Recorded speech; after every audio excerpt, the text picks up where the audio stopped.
Halo adik-adik semua, ketemu lagi dengan saya Dian Islamiati. Pada video kali ini, kita akan belajar mengenai bentuk aljabar. Untuk yang pertama, kita akan belajar mengenai arti bentuk aljabar. Aljabar itu apa sih? Misal, kita punya 3 anggur. Di sini saya tuliskan dia akan menjadi 1A ditambah 1A ditambah 1A. Nah, hasilnya adalah 3A. Sama aja nih, 3 anggur sama dengan anggur ditambah anggur ditambah anggur ditambah anggur. Nah, di sini A ditambah A sama dengan 3A. Lagi, misalnya, saya punya 2 anggur ditambah 1 jeruk. Maka, jika dituliskan akan menjadi 1A ditambah 1A ditambah 1J. Atau jika dijumlahkan menjadi 2A ditambah J. Contoh lagi nih, misal di sini saya punya 1 apel ditambah 2 mangga. Nah, apel ini akan saya tulis sebagai A.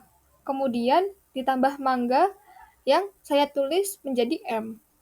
Maka dia akan menjadi A ditambah M ditambah M. Atau jika dijumlahkan menjadi A ditambah 2M. Contoh tadi merupakan pengertian bentuk aljabar. Nah, sekarang kita akan melihat bagian-bagian yang ada di aljabar itu apa saja sih? Perhatikan, di sini saya punya contoh bentuk aljabar, yaitu 3P ditambah 2. Jika 3P ditambah 2 ini kita urai, maka 3 ini merupakan koefisien dari P, lalu P itu merupakan variabel, sedangkan 2 ini adalah konstanta. Selanjutnya, bagian yang kedua, kita akan belajar mengenai pengertian suku aljabar. Pengertian suku aljabar itu yang seperti apa? Begini, kita akan belajar mengenai suku tunggal dulu nih. Suku tunggal itu apa sih? Yang namanya tunggal itu ya satu. Suku tunggal merupakan bentuk aljabar yang terdiri dari satu suku saja. Contohnya, 5A saja, negatif 6X saja, 10. Itu merupakan jenis suku tunggal.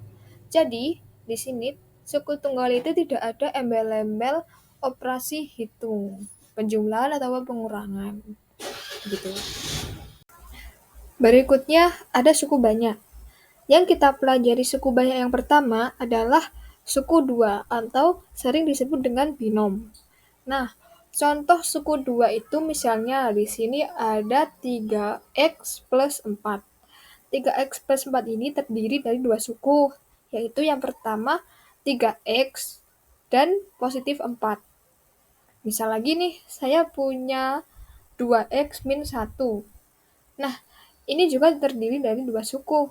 Yang pertama adalah 2X, dan yang berikutnya adalah negatif 1. Ciri-ciri suku binom ini adalah yaitu ciri-cirinya itu adalah dipisahkan dengan tanda penjumlahan atau tanda pengurangan. Suku banyak selanjutnya adalah suku 3 atau sering disebut dengan trinom.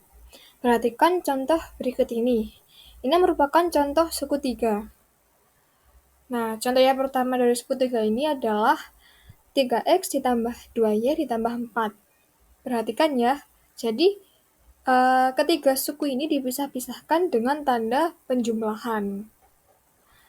3X ditambah 2Y ditambah 4 ini terdiri 3 suku, yaitu suku 3X, 2Y, dan positif 4.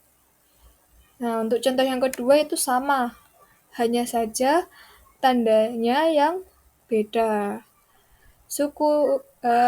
Contoh yang kedua ini terdiri dari 5A dikurangi 3AB dikurangi 1. Ini juga terdiri dari 3 suku, yaitu suku 5A, suku negatif AB, dan negatif 1.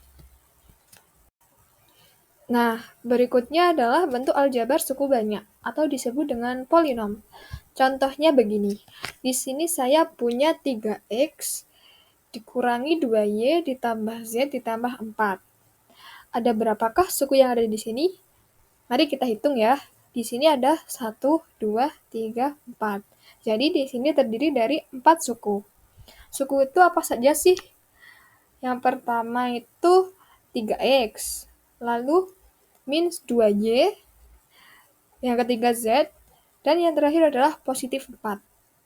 Nah, itu adalah pembelajaran mengenai suku-suku yang ada di aljabar. Berikutnya, kita akan belajar mengenai suku sejenis pada aljabar. Ini penting kita ketahui karena suku sejenis itu akan kita pakai ketika kita akan menjumlahkan atau mengkurangkan bentuk aljabar. Jadi, yang bisa ditambahkan ataupun dikurangi itu adalah suku-suku yang sejenis atau suku yang jenisnya sama. Suku sejenis itu apa? Suku sejenis pada bentuk aljabar itu hanya boleh berbeda pada koefisiennya saja. Jadi, hanya berbeda di angka depannya saja. Tetapi, huruf atau variabel dan pangkat yang ada di belakangnya itu harus sama. Contohnya begini. Di sini saya punya 11x ditambah 8y dikurangi 5xy ditambah 7y ditambah 10. Nah, perhatikan ya. Di sini suku sejenisnya itu apa saja sih? Lihat. 11x itu sejenis dengan minus 2x. Yang berbeda hanya angkanya saja, tetapi huruf atau variabel yang ada di belakangnya itu sama. Lagi, kita coba perhatikan di sini. 8y dan 7y, dia juga sejenis karena dia mempunyai variabel yang sama yaitu variabel y. Yang berbeda hanyalah terletak pada angkanya saja. Jadi, 8y sejenis dengan 7y. Lalu, bagaimana dengan minus 5xy dan 10? Ya sudah, dia tidak punya pasangan. Jadi, ketika nanti dijumlahkan atau dikurangkan, dia tidak bekerja apa-apa. Yang bisa dijumlahkan atau dikurangkan itu adalah yang sejenis seperti ini. Contohnya begini, tentukan banyak suku dan suku-suku sejenis pada bentuk aljabar berikut. 5p min 16 ditambah 3p. Perhatikan ya, di sini ada berapa banyak suku? Ada 3 suku, yaitu 5p, negatif 16, dan 8p. Nah, sekarang suku-suku sejenisnya itu yang mana? Suku-suku sejenisnya itu adalah 5p dan 3p.